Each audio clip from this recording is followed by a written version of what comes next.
Hello guys! Ayan, dito na naman tayo ulit sa ating tinanim na petsa at pipino. Ayan, 'di ba? Maganda at lumaki na yung pipino natin na hindi na nakalain na na bumuhay siya, nabuhay siya. And ayan, pwede nang harvestin yung petsa natin pero medyo alanganin pa. Kaya palakahin pa natin lalo. Ayan, yung isang maraming lamok dyan.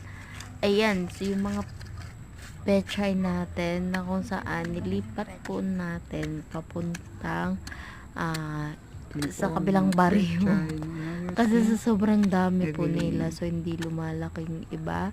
Malalaki na po At siya. At doon sa binungkan na naman ililipat po natin niya kasi is sobrang lawak po ng lupa tatamnan natin. niya ng kanyang mga pechay na Ayun. punla. So, kapag nakailang hektar po tayo, paramihin po natin yung ating picture. Magtatanim tayo ulit. Yun lang, bye!